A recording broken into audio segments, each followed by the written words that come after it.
आइए, ये मुल्क हिंदुस्तान पूरे दुनिया के अंदर अपनी एक अलग शनाख्त और पहचान रखता है, और इस सरजमीन पर न जाने कितने ऐसे जयाले लोग हुए हैं जिन्होंने अपने कीमती खिताबात के ज़रिए कुरान पाक की आयात की रोशनी में मुदल्लल बात की है और उम्मत के सलाह व फलाह का काम अंजाम दिया है। किस वक्त कौन की उम्मत को ज़रूरत है वो बात उलमाए कराम बयान करते रहे हैं। आज आपकी सरजमीन महमूदाबाद पर एक ऐसी शख्सियत का हम सब इस्तकबाल करने की सआदत हासिल कर रहे हैं। कमोबेश 350 किलोमीटर की मसाफत तय करते हुए फिरोजाबाद से आपकी दावत पर, इतना चीज की हकीर की दावत पर हमारे महमूदाबाद तशरीफ लाने वाली शख्सियत हजरत मौलाना professor Adam Mustafa Sahab Firozabadi, lecturer Islamia inter college Firozabad. मैं महमूदाबाद की सरजमीन पर आपका इस्तकबाल करता हूँ।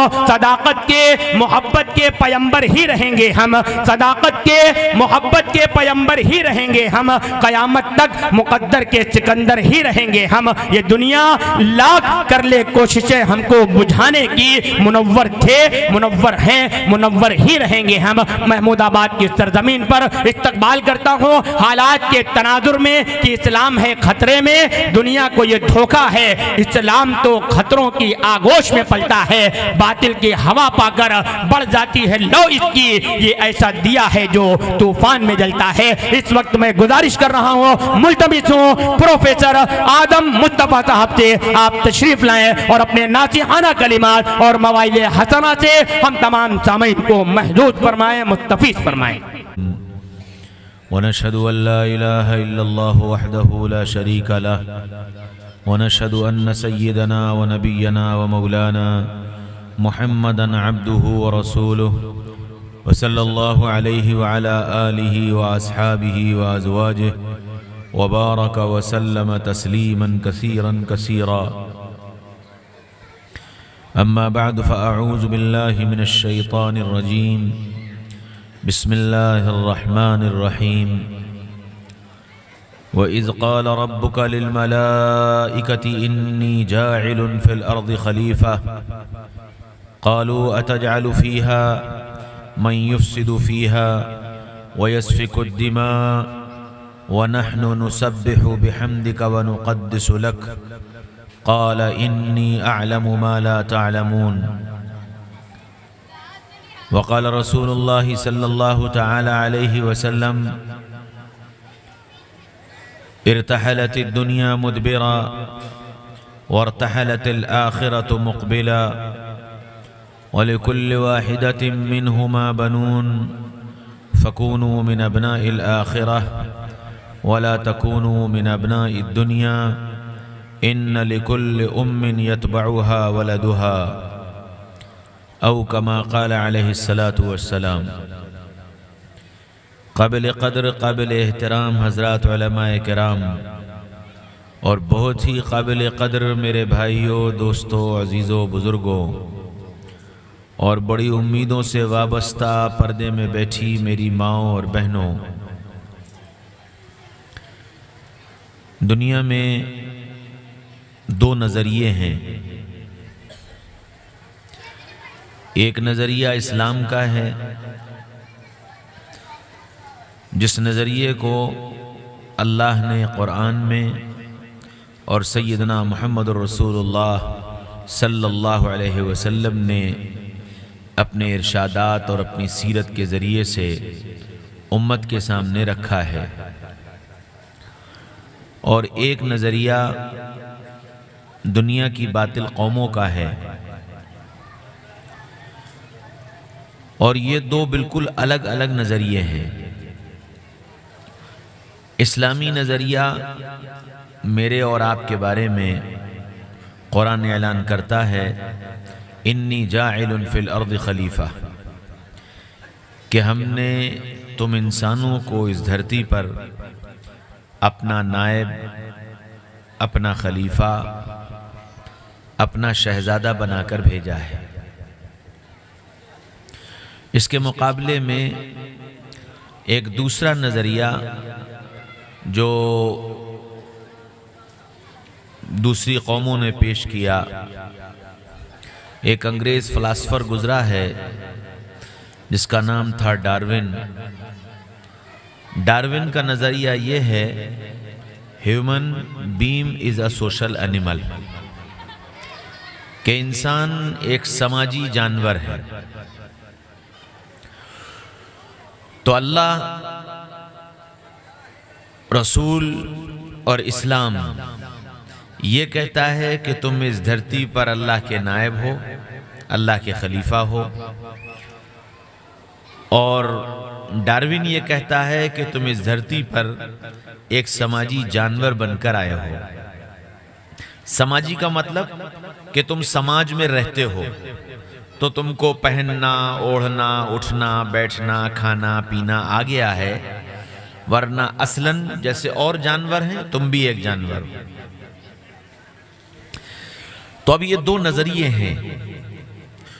जिसने जो बताया, इस्लाम ने बताया कि तुम हमारे खलीफा और हमारे नायब हो, तो इस्लाम ने जो नजरिया पेश किया उसके मुताबिक जिंदगी गुजारने का तरीका दिया, और अंग्रेज फिलासफर ने जो नजरिया पेश किया तो अंग्रेजों ने जिंदगी गुजारने का वो तरीका पेश किया। जैसे जानवरों के यहां पाकी और नापाकी कोई चीज नहीं है,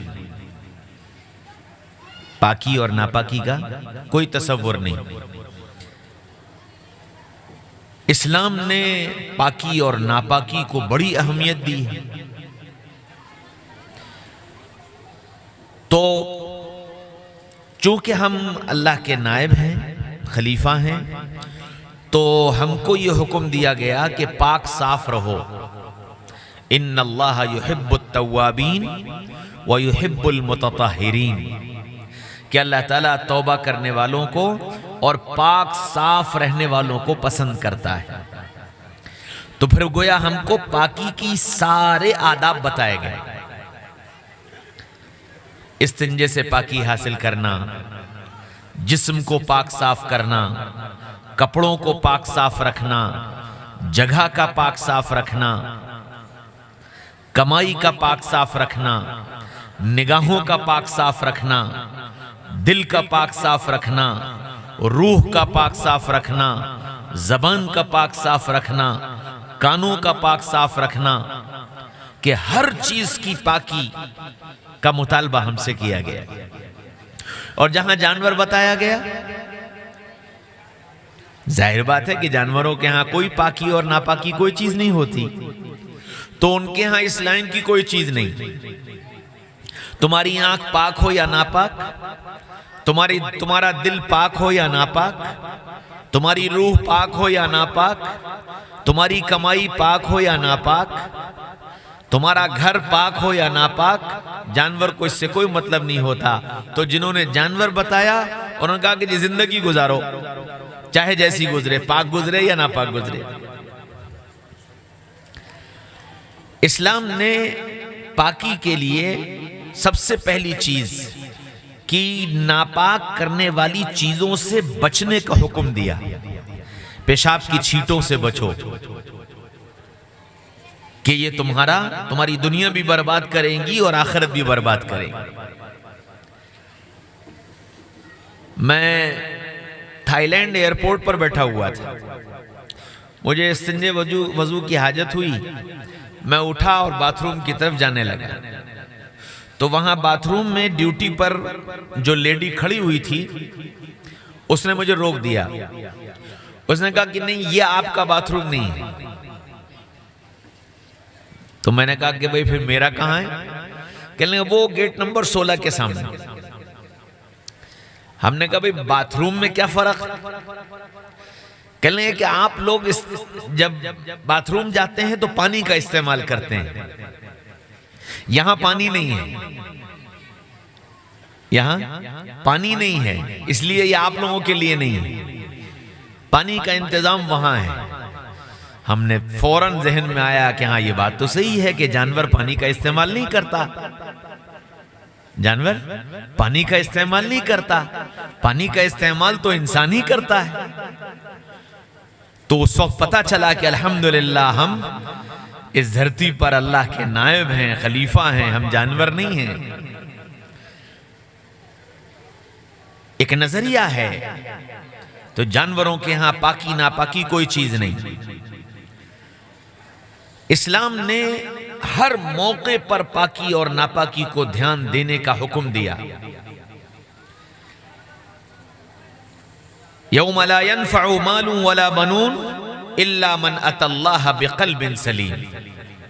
कल तुम्हारा माल और तुम्हारी औलाद ये तुम्हारे काम नहीं आएगी, पाक साफ दिल लाओगे वो काम आएगा। तो गोया दिल की पाकी का मुतालबा किया गया कि दिल को पाक करो। और दिल की पाकी क्या है कि ये दिल गुनाहों से पाक हो जाए। गुनाह एक कीचड़ है, गुनाह एक गलाजत और गंदगी है। इस गुनाह से दिल को नापाक ना करो। और दिल कौन से गुनाहों से नापाक होता है? फरमाया आंख के गुनाह से और जबान के गुनाह से। आंख का गुनाह और जबान का गुनाह ये दिल को नापाक कर देता है। इसलिए फरमाया कि अपनी निगाहों की हिफाजत करो। कुरान ने हुक्म दिया, कुल लिल मुमिनीन यगुज़्ज़ू मिन अबसारिहिम व कुल लिल मुमिनात यगुज़्ज़न मिन अबसारिहिन्ना। इन मर्दों से कहिए अपनी निगाहों की हिफाजत किया करें, और इन औरतों से भी कहिए कि अपनी निगाहों की हिफाजत किया करें। क्यों? कि यह आंख का गुनाह दिल को गंदा कर देगा, दिल को नापाक कर देगा। और अल्लाह के यहां से मुतालबा पाक दिल का है। तुम अल्लाह के नायब हो, तुम दुनिया से दिल पाक साफ लेकर आना कि ये दिल गंदा ना होने पाए। रूह की पाकी का मुतालबा है कि अपनी रूह को पाक साफ करो। कि रूह गंदी कैसे होगी? ज़ुय्यिना लिन्नासि हुब्बुश शहवात मिनन निसा वल बनीन वल क़नातीरिल मुक़ंतरा मिनज़ ज़हबि वल फ़िज़्ज़ा वल ख़ैलिल मुसव्वमा वल अनआमि वल हर्स ज़ालिका मताउल हयातिद दुनिया। कि रूह को गंदा करने वाली चीजें माल है, औलाद है, औरतें हैं, सोने चांदी के ढेर हैं, सवारियां हैं, खेती बाड़ियां हैं। कि सारी वो चीजें जो तुमको अल्लाह के हुक्म से गाफिल कर दें वो रूह को गंदा करने वाली। सारी वो चीजें जो तुमको अल्लाह से गाफिल कर दें, अल्लाह के अहकामात से दूर कर दें, नबी की जिंदगी से दूर कर दें, ये सारी चीजें तुम्हारी रूह को गंदा करने वाली। इसलिए माल कमाओ, बीवी बच्चों के साथ रहो, बेहतरीन सवारियां इस्तेमाल करो, जमीन जायदाद बनाओ, लेकिन यह ख्याल रहे कि ये सारी चीजें तुमको अल्लाह के हुक्म से गाफिल न करें, नबी के तरीके से तुमको दूर न करें। अगर ये माल, औलाद, बीवी, बच्चे, कारोबार, सोना चांदी, सवारियां, खेती बाड़ियां, ये सारी चीजें अगर तुमको अल्लाह के करीब कर रही हैं और अल्लाह के अहकामात को पूरा करने में तुम्हारे मुआविन और मददगार बन रही हैं, तो ये अल्लाह के निगाह में बड़ी कीमती।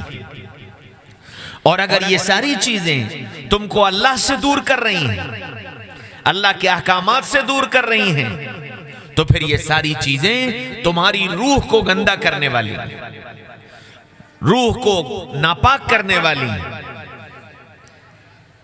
इसलिए अपनी रूह को पाक साफ रखने के लिए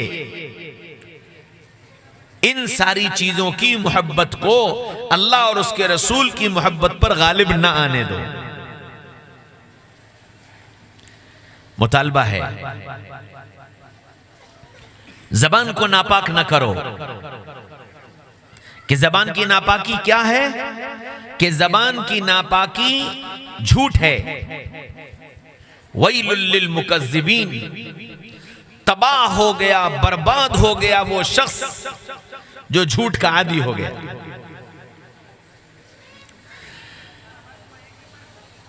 आज दुनिया में हर आदमी परेशान है, काम बनते बनते बिगड़ जाता है, घर में बरकत नहीं होती, बीमारियां पीछा नहीं छोड़ रही, मसाइल पीछे नहीं हट रहे, कोई मसला हल होके नहीं देता,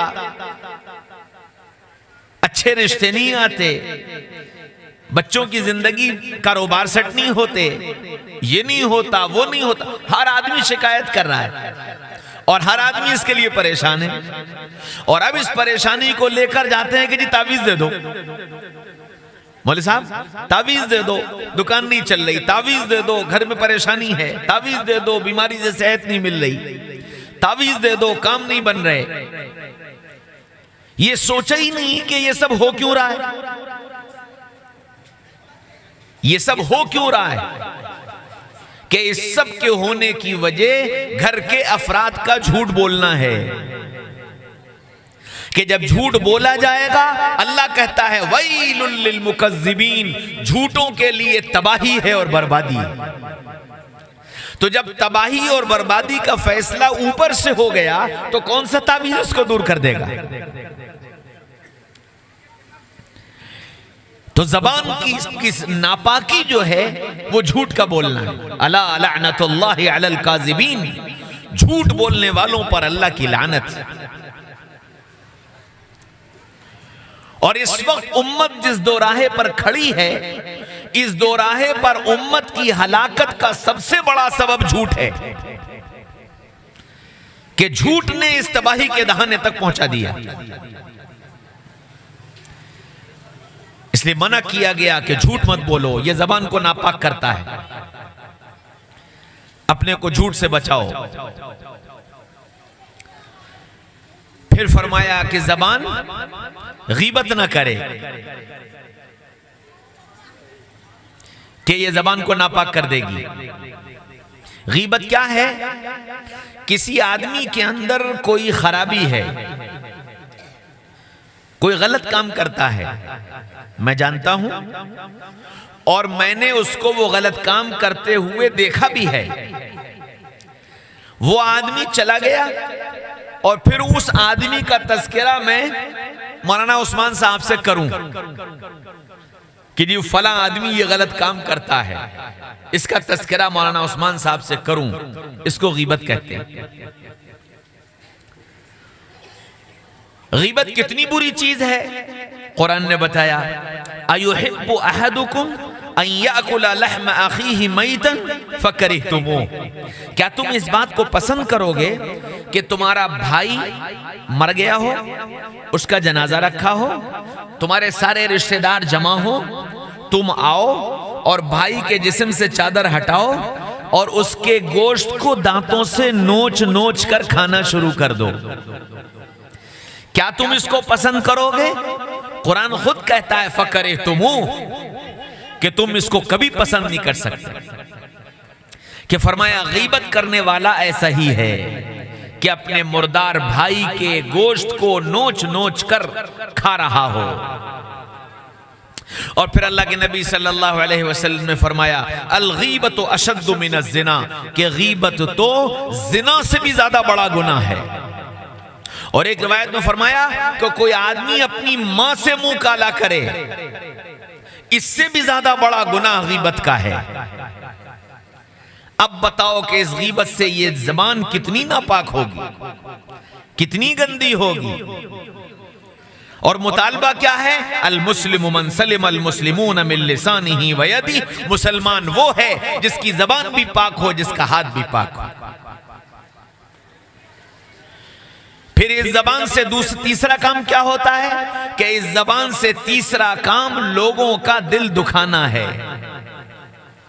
वैलुल लिकुल्लि हुमज़तिल लुमज़ा, तबाही है और बर्बादी है उन लोगों के लिए जो लोगों को ताना देते हैं और लोगों में ऐब लगाते हैं। कुरान कहता है तबाही है और बर्बादी। इसलिए फरमाया कि जबान के बोल मीठे बनाओ, जबान के बोल मीठे बनाओ। ये जबान मीठा बोलती है तो टूटे दिल जुड़ जाते हैं, और ये जबान कड़वा बोलती है तो जुड़े दिल टूट जाते हैं। इसलिए फरमाया कि जबान से जब बोलो मीठा बोलो, नरम गुफ्तगू करो। कुरान में अल्लाह ताला ने हमको बोलने के आदाब भी बताए। ला तरफउ अस्वातकुम फौqa सौतिन नबी, ऐ ईमान वालों तुम्हारी आवाज अपने बड़ों के सामने बुलंद न होने पाए। अदब बताया गया। इन्न अनकरल अस्वाति लसौतुल हमीर, चीखना चिल्लाना ये गधों का काम है, ये तुम्हारा काम नहीं है। यहां तक कि कुरान ने हमको चलना फिरना भी बताया। फरमाया व इबादुर रहमान अल्लज़ीना यमशून अलल अर्दि हौना, कि रहमान के बंदे जब जमीन पर चलते हैं तो बड़ी आजिज़ी और इनकिसारी के साथ चलते हैं। उनकी चाल से पता चलता है कि ये रहमान का बंदा आ रहा है। दूसरी जगह फरमाया वला तुसअर खद्दका लिन्नास वला तमशी फिल अर्दि मराहा, कि लोगों के सामने मुंह बनाकर पेशानी पे बल डालकर इतरा कर अठला कर मत आया करो, और जमीन पर पैर पटक पटक कर मत चला करो। कुरान ने चलने के लिए आदाब बताए। तो जबान की नापाकी को दूर करो। तो इस्लाम ने पाकी और नापाकी का इतना बड़ा चैप्टर हमें और आपको सुनाया, सिखाया, बताया। हर नमाज से पहले पाकी का हुक्म, हर इबादत से पहले पाकी का हुक्म, अल्लाह के घर में दाखिल होने से पहले पाकी का हुक्म, रोजा रखने से पहले पाकी का हुक्म, हर काम से पहले पाकी का हुक्म दिया गया कि पाकी हासिल करो। पाकी कैसे मिलेगी? तरतीब बताई। गुस्ल करो, वजू करो, तयम्मुम करो। 3 चीजें बताई पाकी हासिल करने के लिए। और मालूम है तयम्मुम अल्लाह ने सिर्फ इस उम्मत को अता फरमाया। दुनिया में इससे पहले किसी उम्मत को यह तयम्मुम नहीं मिला। और मिला भी कैसे? सुभान अल्लाह। अल्लाह के नबी सल्लल्लाहु अलैहि वसल्लम एक सफर में हैं, साथ हजरत आयशा भी हैं, और जिहाद का सफर है। एक जगह काफिला ठहरा, जोहर और असर की नमाज पढ़ना थी। साहबा ने अपने अपने ऊंट बिठाए और सामान रखा, इस्तिंजा किया, वजू किया, जोहर की नमाज पढ़ी, आराम किया, फिर असर पढ़ी। फिर हुक्म दिया कि काफिला कूच करे। जब काफिला कूच करने लगा, हजरत आयशा रजी अल्लाह अन्हा ये भी अपनी सवारी पर बैठने लगी, तो हजरत आयशा का हाथ अपने गले पर गया, तो गले में हार नहीं था। या रसूल अल्लाह मेरा हार। आयशा यहीं कहीं होगा। या रसूल अल्लाह यहां तो नहीं है। आपने सहाबा को बुलाया और हजरत आयशा के हार को ढूंढने का हुक्म दिया। अब आयशा कहां कहां गई थी ये अंदाजा लगाया गया कि जी इस्तिंजा करने गई थी, वजू करने गई थी, इधर गई थी, इधर। सारा सहाबा ने चप्पा चप्पा ढूंढ मारा, कहीं हार नहीं मिला। यहां तक के मगरिब का वक्त आ गया। साहबा ने आकर कहा या रसूल अल्लाह हार तो कहीं मिला नहीं, हो सकता है कहीं और गिर गया हो। अल्लाह के रसूल ने आकर आयशा से कहा कि आयशा यहां तो कहीं तुम्हारा हार है नहीं, हो सकता है कहीं रास्ते में गिर गया हो। अब गया तो गया, कहले नहीं या रसूल अल्लाह, नहीं या रसूल अल्लाह, वो तो मेरा बड़ा पसंदीदा हार है और वो कहीं नहीं जाएगा, यहीं होगा। आयशा अब तो अंधेरा हो गया, या रसूल अल्लाह कुछ भी हो आप काफिले को यहीं रोक दो, कल सुबह जब रोशनी होगी तब ढूंढा जाएगा। अल्लाह अकबर।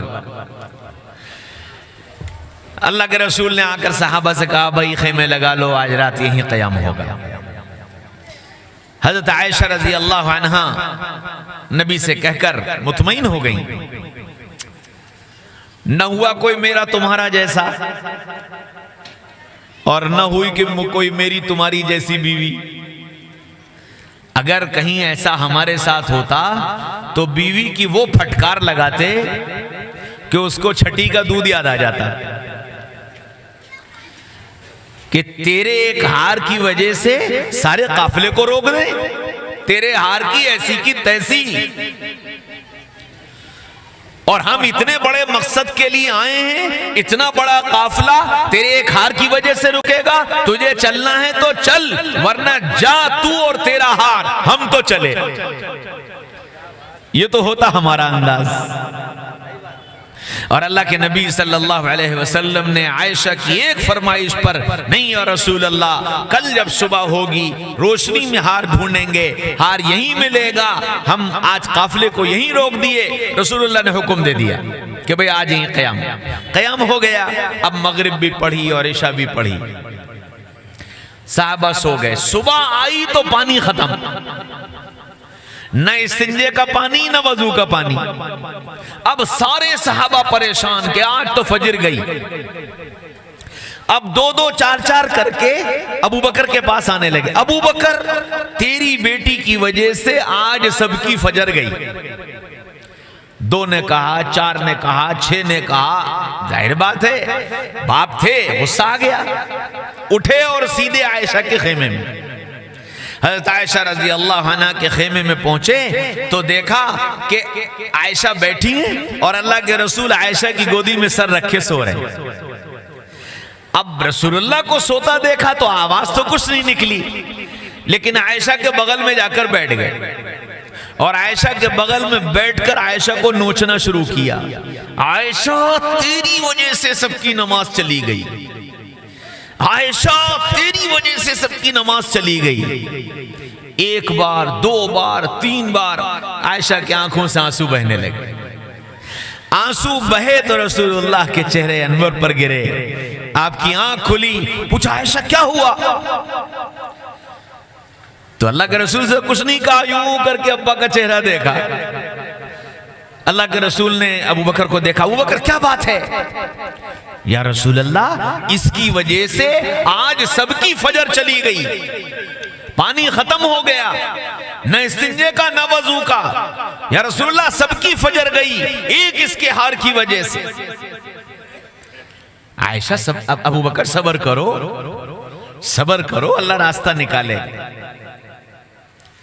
इतने में जिब्रील आ गया और हज़रत जिब्रील ने फरमाया, इन कुंतुम मरदा औ अला सफरिन फलम तजिदू माअन फतयम्ममू सईदन तय्यबन फमसहू बिवुजूहिकुम व अयदीकुम इलल मराफिक।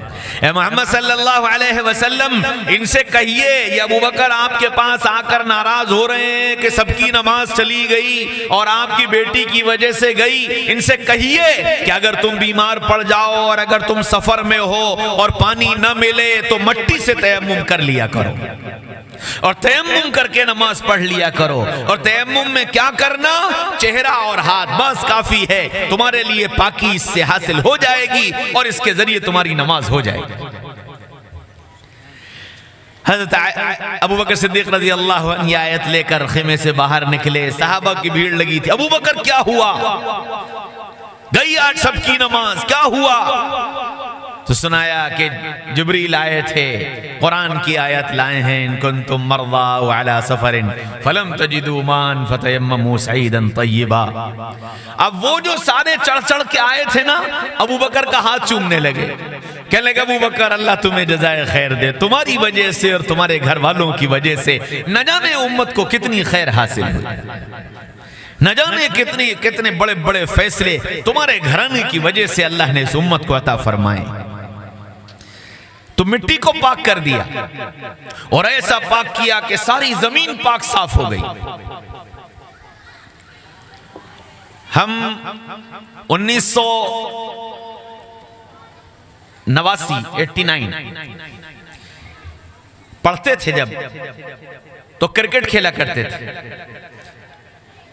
लखनऊ की टीम से कानपुर क्रिकेट खेलने आए हम और कानपुर स्टेडियम में मैच था। 45 ओवर का मैच था। हमारी पहले फील्डिंग थी 45 ओवर करके लंच हुआ और लंच के बाद दूसरी इनिंग होना थी। अब जोहर और असर की नमाज पढ़ना थी।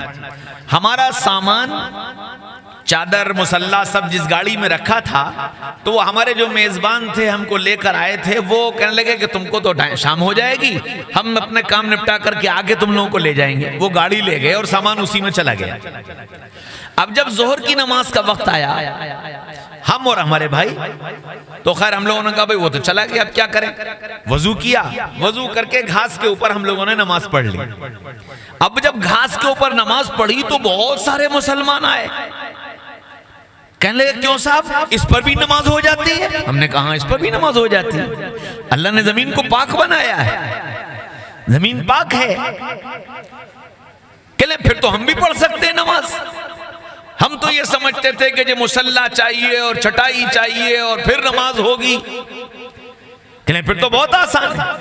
अल्लाह का शुक्र, पे साथ खेलने वाले कई लड़के नमाजी बन गए। तो अल्लाह ताला ने हमको पाकी का हुक्म दिया, और जहां जानवर बताया गया वहां पाकी का कोई तज़किरा ही नहीं।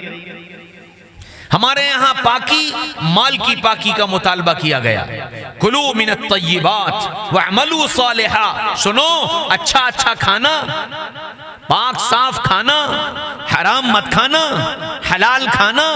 हलाल और हराम की तमीज कायम की गई और बताया गया या अय्युहल्लज़ीना आमनू तक़ुल्लाह वज़रू मा बक़िया मिनर रिबा, ए ईमान वालों अल्लाह से डरो और अपने को सूद से बचाओ, सूद से बचाओ।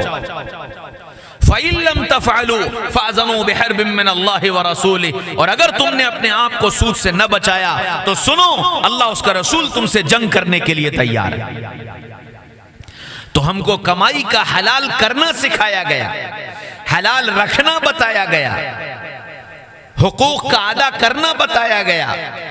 तुम्हारे माल में तुम्हारे भाई का, तुम्हारी बहन का, तुम्हारी बीवी का, तुम्हारी औलाद का, तुम्हारे रिश्तेदारों का, इन सब का हक है।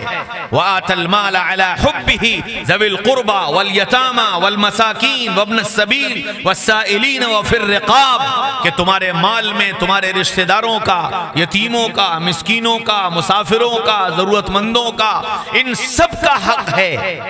हुकूक बताए गए।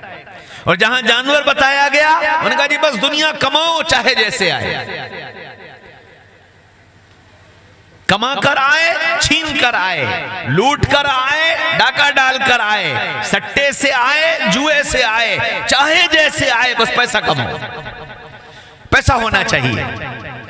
जैसे जानवर पेट भरना चाहिए, चाहे कैसे मिले, चाहे किसी की जान लेकर मिले, लेकिन पेट भरना चाहिए। तो फिर जो ताकतवर होता है वो कमजोर को फाड़ खाता है, जो ताकतवर होता है वो कमजोर को फाड़ खाता है, क्योंकि उसको जीने का हक नहीं। और जहां शहजादा बताया गया, नायब बताया गया, खलीफा बताया गया, वहां एक एक के हुकूक बताए गए। जानवरों के यहां मां बाप का कोई तसव्वुर नहीं, मां बाप का कोई तसव्वुर नहीं। जहां बच्चे बड़े हुए और उनमें ताकत आई, अगर वो उड़ने वाले हैं तो उड़ना सीख गए, दौड़ने भागने वाले हैं दौड़ना भागना सीख गए, तो कौन अब्बा और कौन अम्मा जानवर नहीं जानते। तो जिन्होंने जानवर बताया उन्होंने क्या कहा, जब तुम्हारा बच्चा 18 साल का हो जाए तो उस बच्चे को यह हक है कि वो अपने माँ बाप को घर से निकालकर ओल्ड हाउस में दाखिल कर ले। अम्मा अब तुम्हारी जरूरत नहीं, अब्बा अब तुम्हारी जरूरत नहीं, जाओ और जाकर ओल्ड हाउस में रहो। और जहां नायब और खलीफा बताया गया वहां यह बताया गया वक़दा रब्बुका अल्ला तअबुदू इल्ला इय्याहु व बिल वालिदैनि इहसाना, कि माँ बाप के साथ एहसान का मामला करना। जानवरों के यहां माँ बाप का कोई तसव्वुर नहीं, जानवरों के यहां खिदमत नाम की कोई चीज नहीं होती। आपने कभी देखा कोई जानवर किसी जानवर के पैर दबा रहा हो, सर दबा रहा हो, उसको अपने हाथ से लुक़मा बना बना कर खिला रहा हो? तुम जानवर हो, तुम्हें खिदमत करने की कोई जरूरत नहीं। जब तुम्हारे माँ बाप खिदमत के लायक हो जाएं तो उनको उठाकर ओल्ड हाउस में दाखिल करो, महीने की फीस जमा करते रहो, वहां नौकर उनकी खिदमत करते रहेंगे। और जहां शहजादा बताया गया वहां हुक्म दिया गया, इम्मा यबलुगन्ना इंदकल किबरा अहदुहुमा औ किलाहुमा फला तकुल लहुमा उफ वला तनहरहुमा वकुल लहुमा कौलन करीमा। जब तुम्हारे माँ बाप बुढ़ापे को पहुंच जाएं, दोनों या एक, तो उनसे जोर से बात मत करना, झिड़कना मत, डांटना मत, झुंझलाना मत, उनकी बात पर मुंह मत बनाना, उनसे नाराजगी का इजहार मत करना। फिर क्या करना, वकुल लहुमा कौलन करीमा, प्यार की बातें करना, प्यार से बातें करना, प्यार की बातें करना और प्यार से बातें करना। और फिर आगे फरमाया वख्फिज लहुमा जनाह ज़ुल, और उनके सामने अपने आप को बिल्कुल बिल्कुल आजिज, मिस्कीन, कमजोर बनाकर पेश करना। उनके सामने अपनी ताकत का इजहार मत करना, अपनी बड़ाई का इजहार मत करना। मैं मौलाना, मैं अल्लामा, मैं डॉक्टर, मैं इंजीनियर, मैं इतना बड़ा बिजनेसमैन, मैं चुना, मैं चुनी, ये माँ बाप के सामने मत करना। हाँ, इमाम शाफी रहमतुल्लाह अलैह आधी दुनिया के इमाम हैं, आधी दुनिया उनके पीछे चलती है। रोज आना का मामूल था, इशा की नमाज के बाद आते, अपनी माँ के सर में तेल लगाते, उनके पैर दबाते, और जब माँ सोने लगती तो माँ के तलवों में यहां प्यार करते। जब वो प्यार करते तो माँ अपना पैर खींचती और यूं कहती, शाफी तू क्या कर रहा है, तू इतना बड़ा आलिम और तू मेरे पैरों को चूमता है। तो कहते, नहीं अम्मा, मैं आपके पैर नहीं चूमता, मैं तो अपनी जन्नत को बोसा देता, मैं अपनी जन्नत को बोसा देता। तो जानवरों के यहां खिदमत नाम का कोई चैप्टर नहीं। तो जिन्होंने जानवर बताया उन्होंने कहा माँ बाप की खिदमत नहीं, ये तुम्हारे जिम्मे नहीं। और जहां अल्लाह का नायब बताया गया वहां पूरा खिदमत का हुक्म दिया गया, तरीका बताया गया, समझाया गया कि तुमको माँ बाप के साथ कैसे रहना है। जानवरों के यहां निकाह, रिश्ता, ताल्लुकात ये कोई चीज नहीं। जब दिल चाहे, जहां दिल चाहे, जिसके साथ दिल चाहे मुंह मार लो, जानवर हो। रिश्तों का लिहाज, रिश्तों का पास, इसकी कोई जरूरत नहीं। और जहां अल्लाह का नायब बताया गया वहां रिश्तेदारों के हुकूक बताए गए, वहां रिश्ते कायम किए गए और फिर रिश्तों को जोड़ने का हुक्म दिया गया। सिल मन कतअक वअफ़ु अम्मन ज़लमक, जो रिश्ता तोड़े तुम उससे जोड़ो और जो गलती करे उसे माफ करो। ये हुक्म दिया गया अल्लाह के नायबीन को, अल्लाह के खलीफा को। और जहां जानवर बताया गया वहां यह कहा गया कि नहीं, कोई जरूरत नहीं, कोई जरूरत नहीं, आजाद हो, कोई रिश्ता विश्ता नहीं, न माँ का रिश्ता, न बाप का रिश्ता, न बीवी का रिश्ता, न भाई का रिश्ता, न बहन का रिश्ता, कोई रिश्ता विश्ता कुछ नहीं। बस तुम अपनी जिंदगी में आजाद हो, जैसे चाहे जियो और जैसी चाहे जिंदगी गुजारो। फैसला मुझे तुम्हें करना है कि हम अल्लाह के नायब बनकर दुनिया में जी रहे हैं या हम जानवर बनकर दुनिया में जी रहे हैं। जानवरों के यहां हलाल हराम कुछ नहीं होता, जो चाहे खा लो, जो चाहे पी लो, जैसे चाहे खा लो, जैसे चाहे पी लो। जानवरों के यहां कोई हलाल हराम नहीं। तो जिन्होंने जानवर बताया उन्होंने कहा भाई कुछ हराम नहीं, कुछ हलाल नहीं, जो मर्जी आए करो, दुनिया तुम्हारी, मेरा जिस्म मेरी मर्जी, जो चाहे करो, कोई हलाल हराम कुछ नहीं। तो सारी दुनिया को इसी पर डाल दिया, मेरा जिस्म मेरी मर्जी, और दुनिया इसी के जरिए तबाही के दहाने पर पहुंच गई, बर्बादी के दहाने पर पहुंच गई। और शरीयत ने, इस्लाम ने, अल्लाह ने, रसूल ने हमको बताया ये हलाल, ये हराम, ये हलाल, ये हराम, ये हलाल, ये हराम, ये इस्तेमाल करो, ये मत इस्तेमाल करो, ये करो, ये मत करो, सारी हुदूद और क़ुयूद लगाई गई।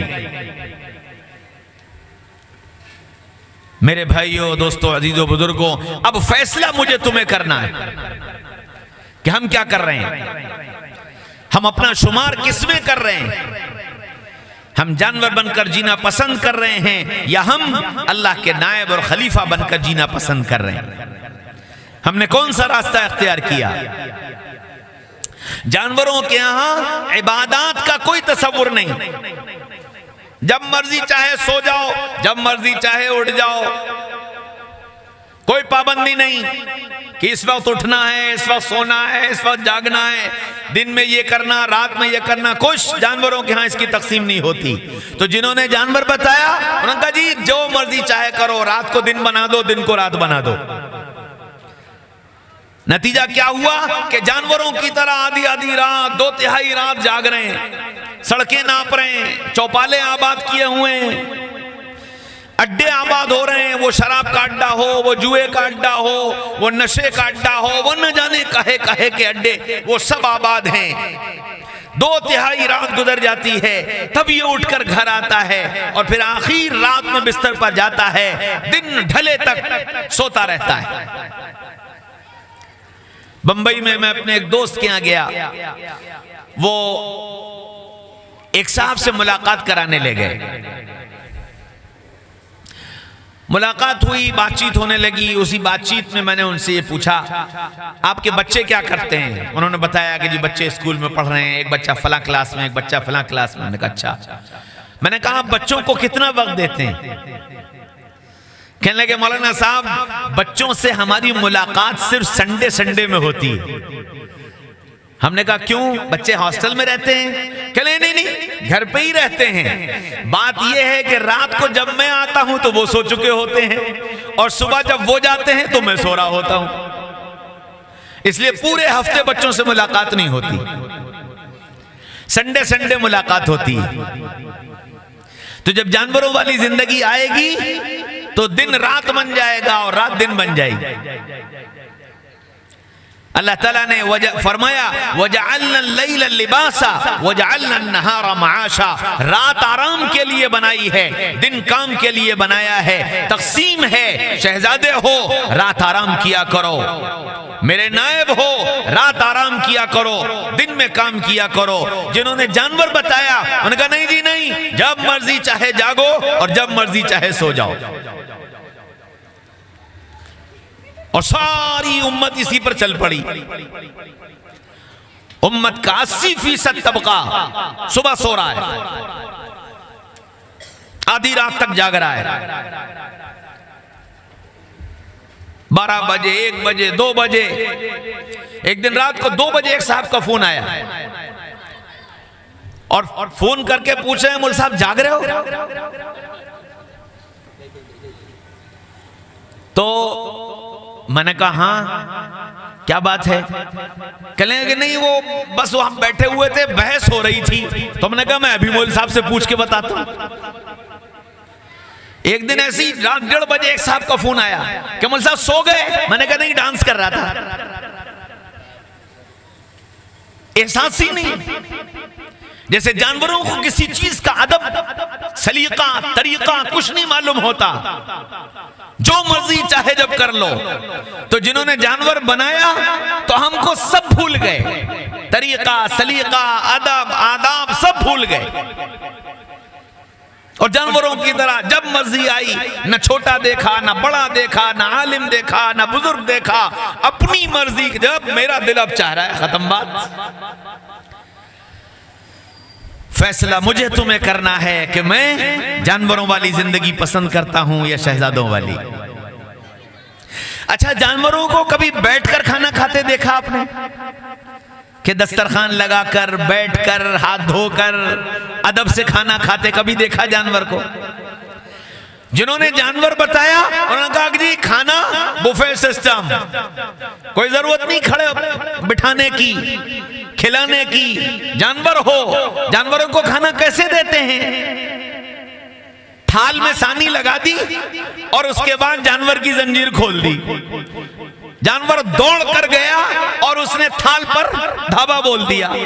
जो थाल सामने आ गई उसी में मुंह डाल दिया। बे तुम जानवर हो, हम तुम्हारे लिए थाल सजाए देते हैं। मिठाई का काउंटर, चाट का काउंटर, दाल का काउंटर, गोश्त का काउंटर और चिकन फ्राई का काउंटर और कबाब का काउंटर और रोटी का काउंटर, ये थाल सजे हुए हैं। और थाल सजाने के बाद कहा हाँ भाई खाना शुरू, और जानवरों ने दौड़ लगाई। कोई दाल पे पहुंचा, कोई सालन पे पहुंचा, कोई रोटी पे पहुंचा। और फिर उसके बाद आपने जानवरों को कभी सलीके से खाना खाते देखा कि जी खाना गिरे नहीं, खाना बर्बाद ना हो, खाना खराब ना हो? तो जब जानवर बताया, उन्होंने कहा भाई प्लेट में अब बार बार थाल पर लेने कौन आएगा, एक ही मर्तबा में निकाल लो। वो इतना निकाल लिया कि खाने से ज्यादा आ गया। अब खाना बच गया, क्या करो? डस्टबिन में फेंक दो। जैसे जानवर खाकर अपनी थाल को यूं ठोकर मार देता है और सारा खाना लुढ़का देता है, तुम भी जानवर हो, जो खाओ खाओ वरना बाकी खाना उठाकर फेंक दो। आप मैरिज हॉलों में चले जाओ, जिस रात शादी हुई हो, सुबह जाकर वहां के कूड़ेदान देख लो, कम से कम 200-250 आदमियों का खाना तुमको कूड़ेदानों में मिल जाए।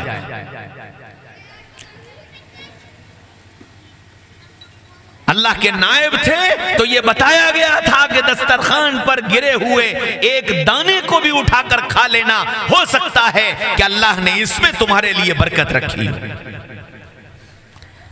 फैसला मुझे तुम्हें करना है कि हम जानवर हैं या हम शहजादे हैं। कौन सा तरीका हमने पसंद किया?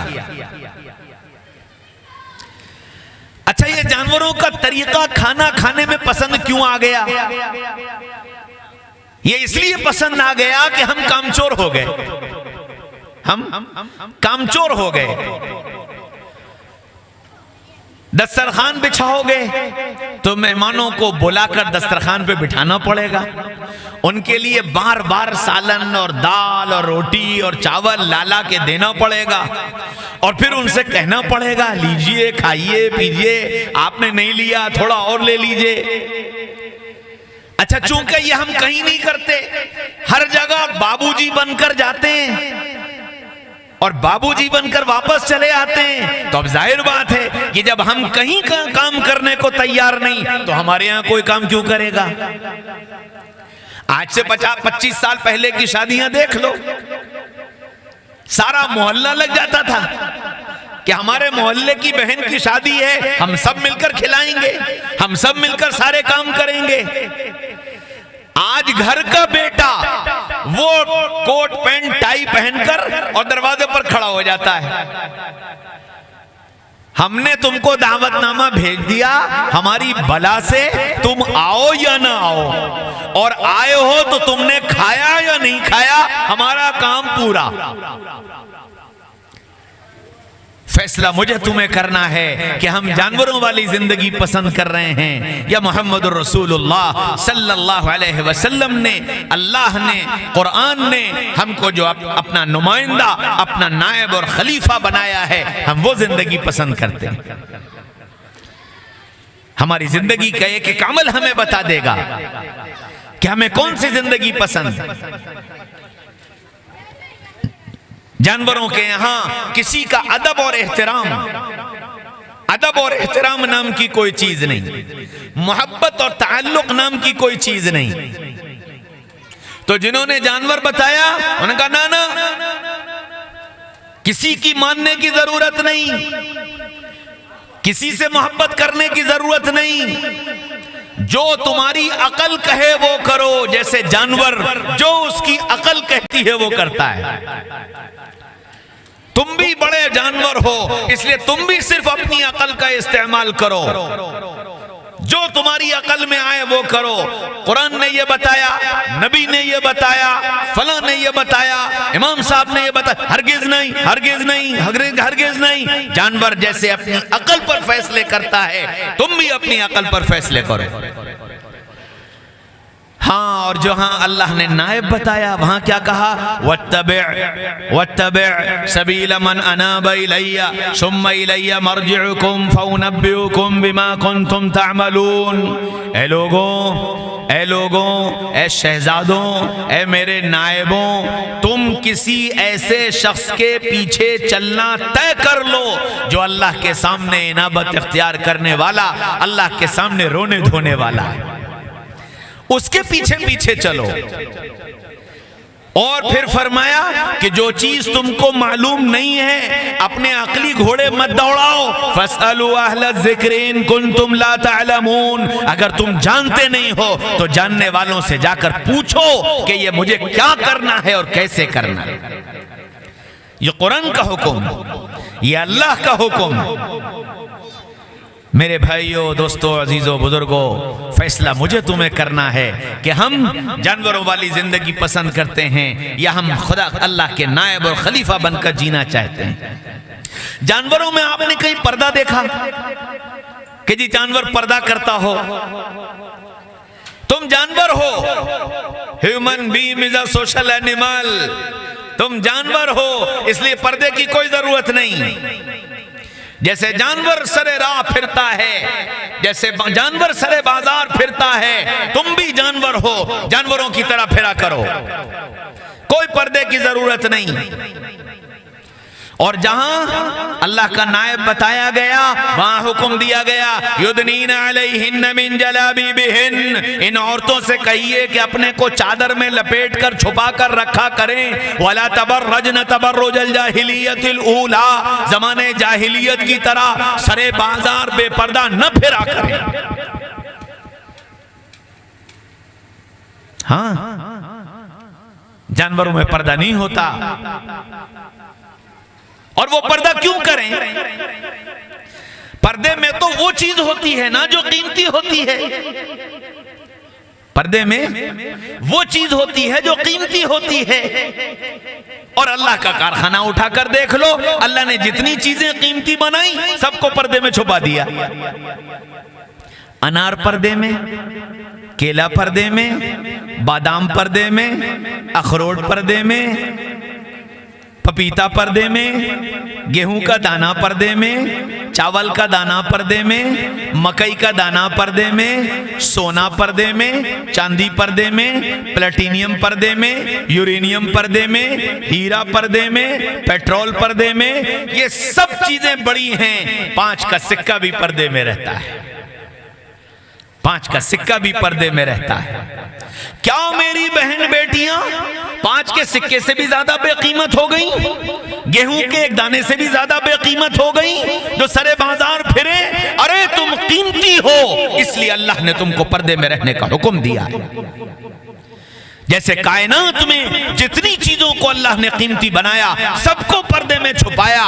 तुम भी कीमती हो, इसलिए अल्लाह ने तुमको पर्दे में रहने का हुक्म दिया। और कीमती इसलिए हो कि तुम्हारी गोद में अंबिया पले, तुम्हारी गोद में सहाबा पले, तुम्हारी गोद में औलिया अल्लाह पले, तुम्हारी गोद में दुनिया के कायद, रहबर और रहनुमा बने। जब तक तुमने अपने को पर्दे में रखा, अपनी कीमत को जाना, अल्लाह तुम्हारी गोदों से कौमों को कायद और रहबर और रहनुमा देता रहा, कौमों को मुस्लिह देता रहा, कौमों की खिदमत करने वाले देता रहा। और जिस दिन से तुमने अपने को बेकीमत बनाया, तुम्हारी गोदें बांझ हो गईं और तुम्हारी गोदों से निकलने वाले दुनिया के आवारा कुत्ते बन गए। मेरी बहनों, तुम कीमती हो, इसलिए अल्लाह ने तुमको पर्दे में रहने का हुक्म दिया। ये तो जानवर थे जो खुद बेपर्दा हुए और तुमको भी बेपर्दगी का सबक पढ़ा दिया कि जी जानवर हो, जानवर बेपर्दा रहता है, तुम्हें पर्दा करने की कोई जरूरत नहीं। हाँ, फैसला करना है, फैसला करना है कि मैं जानवरों वाली जिंदगी पसंद करता हूं या इंसानों वाली। कौन सी जिंदगी मुझे पसंद, ये फैसला करना पड़ेगा। मेरे भाइयों, दोस्तों, अजीजों, बुजुर्गों, ये दुनिया के सामने 2 नजरिए हैं। ये 2 नजरिए हैं। इन 2 नजरियों के मुताबिक मुझे तुम्हें अपनी जिंदगी का फैसला करना है कि मैं जिंदगी को किस रुख पर लेकर जा रहा हूं। मैंने अपनी औलाद को क्या बनाया? मैंने इनको इंसान बनने के सबक पढ़ाए या मैंने इनको जानवर बनने के सबक पढ़ाए। जानवरों के यहां माल में कोई तकसीम नहीं होती, जिसके हाथ में जो आ जाए वो उसका। हाँ, बाप बेटा भी हो, शेर और शेर का बच्चा, लेकिन शेर के हाथ में जो आ जाए वो उसका। उसको इससे मतलब नहीं कि बच्चा भूखा मर रहा है, वो तो अगर भूखा हो तो अपने बच्चे को ही फाड़ के खा जाता है। तो जानवरों के यहां माल में कोई तकसीम नहीं, जिसके हाथ जो लग जाए वो उसका। तो जिन्होंने ये बताया कि तुम जानवर हो, उन्होंने कहा बस अपनी जेब भरे जाओ, हलाल से हराम से, लूट कर, छीन कर, रिश्वत से, धोखे से, जुल्म से, जिस रास्ते से हो सके अपना पेट भरो, दुनिया जाए चूल्हे भाड़ में। और जहां ये बताया गया कि तुम शहजादे हो, तुम अल्लाह के नायब हो, तुम खलीफा हो, वहां यूसीकुम अल्लाहु फी औलादिकुम लिज़्ज़करि मिस्लु हज़्ज़िल उन्सयैन, अल्लाह तुमको वसीयत करता है कि तुम्हारे माल में से तुम्हारी औलाद का, तुम्हारी बीवी का, तुम्हारे माँ बाप का, इन सब का हक है। और उसकी पूरी तरतीब बयान की कि माँ का कितना, बाप का कितना, बीवी का कितना, बेटे का कितना, बेटी का कितना, सबका हक बयान कर दिया कि अपने माल में से इन इन इन सबको हक तुम्हें देना है। तुम अकेले माल पर काबिज नहीं हो, तुम्हारे माल में इन सब का हिस्सा है। अब फैसला मुझे तुम्हें करना है कि हम जानवरों वाली जिंदगी पसंद करते हैं या हम मोहम्मद रसूलुल्लाह सल्लल्लाहु अलैहि वसल्लम की तरफ से दी हुई अल्लाह की नियाबत और खिलाफत वाली जिंदगी पसंद करते हैं। ये तो मैंने चंद मिसालें पेश की हैं, चंद नमूने पेश किए हैं। आप अगर बैठ करके देखोगे तो पैदाइश से लेकर मौत तक जिन्होंने जानवर बताया, जिंदगी गुजारने के सारे उसूल और सारे जवाबित सब जानवरों वाले, सारी रस्में जानवरों वाली, सारे तौर तरीके जानवरों वाले। क्यों? सोच ही ये है, human being is a social animal, कि इंसान जानवर है। जब सोच ये है तो फिर जिंदगी तुम इंसानों वाली कैसे दे दोगे? और जहां ये सोच बनाई गई, इन्नी जाइलुन फिल अर्द खलीफा, हमने इस धरती पर तुम्हें अल्लाह का नायब बनाया है, तो फिर अल्लाह बादशाह है, अल्लाह शाहान शाह है। तो जो बादशाह होगा, वो बादशाह जब किसी को अपना नायब बनाएगा तो जाहिर बात है कि फिर उसकी जिंदगी शहजादों वाली होगी। और शहजादों की जिंदगी में हर वक्त हर मोड़ पर अहकामात होते हैं, ये करना, ये नहीं करना, ये करना, ये नहीं करना। शहजादों का एक प्रोटोकॉल होता है, उस प्रोटोकॉल की हिफाजत करना ये उनकी जिम्मेदारी होती है। जानवरों का कोई लिबास देखा आपने कि जी जानवरों की ये ड्रेस है, ये पहनेंगे, ये नहीं पहनेंगे? तो जिन्होंने जानवर बताया उन्होंने कहा नहीं भाई, कोई यूनिफॉर्म नहीं, दिल चाहे सब उतार दो, नंगे फिरो, जानवर हो, चाहे आधा जिस्म ढांक लो, जानवर हो, जो मर्जी चाहे करो। और जहां जहां अल्लाह का नायब बताया गया, वहां पूरा लिबास का एक कोड बताया गया। औरतों को हुक्म दिया गया, लिबास ऐसा पहनो जो जिस्म पर चुस्त ना हो, लिबास ऐसा पहनो जिससे तुम्हारा पूरा जिस्म ढक जाए। मर्दों को हुक्म दिया गया, लिबास ऐसा पहनो कि जिसको पहनकर इबादत में दुश्वारी ना हो, लिबास ऐसा पहनो कि तुम्हारे टखने बंद ना हो, लिबास ऐसा पहनो जो अल्लाह उसके रसूल के बताए तरीके के मुताबिक। अल्लाह के नबी सल्लल्लाहु अलैहि वसल्लम ने फरमाया, अल्लाह के नायब हो, घर से सर पर ताज रखे बगैर मत निकलना। घर से सर पर ताज रखे बगैर मत निकलना, तुम शहजादे हो। चुनांचे नबी पाक सल्लल्लाहु अलैहि वसल्लम की सीरत उठाकर देख लो, 63 साल की उम्र में एक हज और उम्रे के एहराम बांधने के अलावा अल्लाह के रसूल कभी घर से बगैर सर ढके नहीं निकले, कभी नहीं निकले सर ढके बगैर। सारी जिंदगी या टोपी या अमामा, या टोपी या अमामा।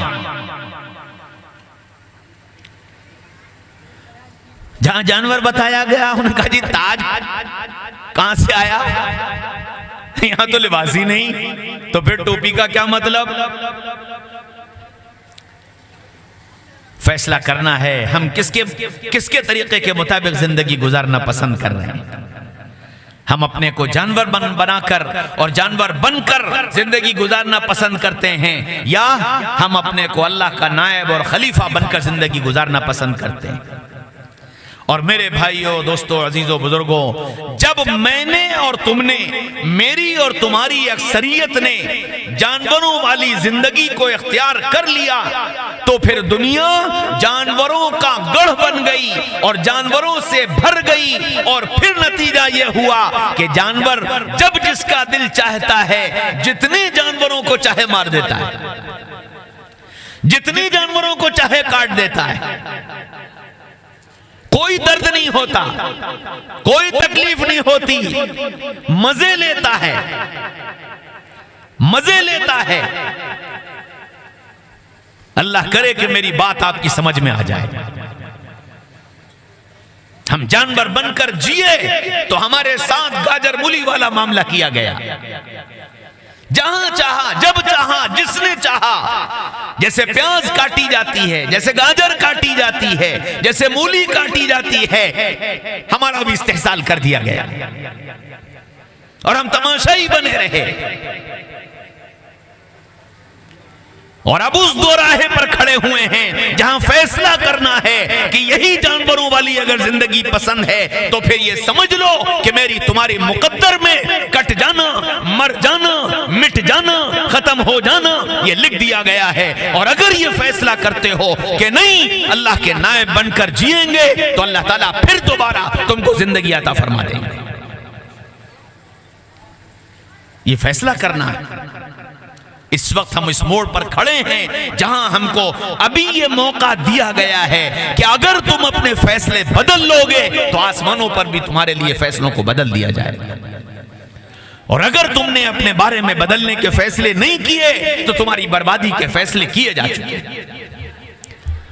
इसलिए मेरे भाइयों, दोस्तों, अजीजों, बुजुर्गों, हम और आप सबसे पहली बात तो ये कि अपने बारे में ये सोचें कि मैं दुनिया में अल्लाह का नायब हूं, मैं दुनिया में मोहम्मदुर रसूलुल्लाह सल्लल्लाहु अलैहि वसल्लम का नायब हूं और दुनिया में मैं शहजादा बनकर जीने के लिए आया हूं। मेरी जिंदगी के उसूल कैसे हैं? मेरा खाना पीना, सोना, जागना, उठना, बैठना, घर बाहर, यारी दोस्ती, माँ बाप, भाई बहन, बीवी बच्चे, कारोबार, लेन देन, शादी ब्याह, खुशी गमी, इन सब पर निगाह डालो कि ये सारी चीजें आया जानवरों की तरफ पर हो रही हैं या मोहम्मद रसूलुल्लाह सल्लल्लाहु अलैहि वसल्लम के बताए तरीकों पर हो रही हैं। अगर नहीं हो रही तो इन सारी चीजों को उस तरीके पर लाने की कोशिश करो ताकि अल्लाह मुझे तुम्हें दुनिया में अपना नायब और खलीफा बनकर जिंदगी गुजारने की तौफीक अता फरमा दे।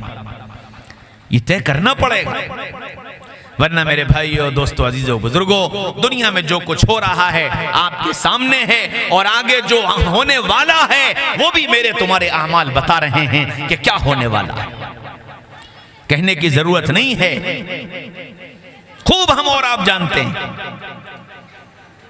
इसलिए मेरी आप सबसे आजिज़ाना दरखास्त कि अपने बारे में ये फैसला करो कि इंशाअल्लाह अल्लाह के नायब और अल्लाह के खलीफा बनकर जिएंगे। करोगे इंशाअल्लाह।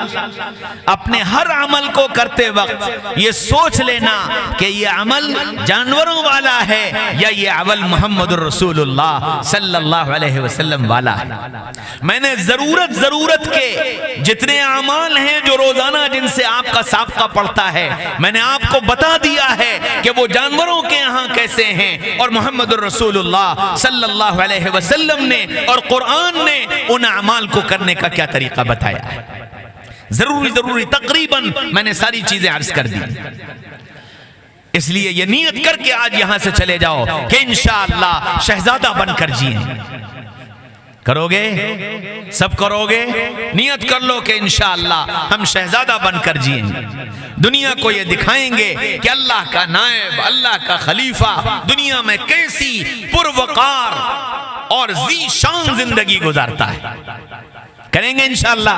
अल्लाह मुझे भी तौफीक नसीब फरमाए, आप सबको भी तौफीक नसीब फरमाए, और कहने सुनने से ज़्यादा अल्लाह मुझे भी अमल करने वाला बना दे और आपको भी अमल करने वाला बना दे। व आखिरु दअवाना अनिल हम्दुलिल्लाहि रब्बिल आलमीन। अल्हम्दुलिल्लाहि रब्बिल आलमीन, अल्हम्दुलिल्लाहि रब्बिल आलमीन, अल्हम्दुलिल्लाहि रब्बिल आलमीन। अल्लाहुम्मा सल्लि अला सय्यिदिना मुहम्मद व अला आलि सय्यिदिना मुहम्मद व बारिक वसल्लिम।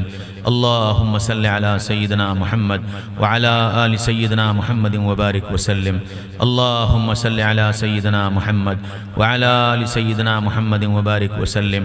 इलाहुकुम इलाहुन वाहिद ला इलाहा इल्ला हुवर रहमानुर रहीम वअनतुल वजूह लिल हय्यिल क़य्यूम या अहदस समद अल्लज़ी लम यलिद वलम यूलद वलम यकुल लहू कुफुवन अहद या अरहमर राहिमीन या मालिकल मुल्क या क़ाज़ियल हाजात या दफ़िअल बलियात ला इलाहा इल्ला अंत सुब्हानका इन्ना कुन्ना मिनज़ ज़ालिमीन।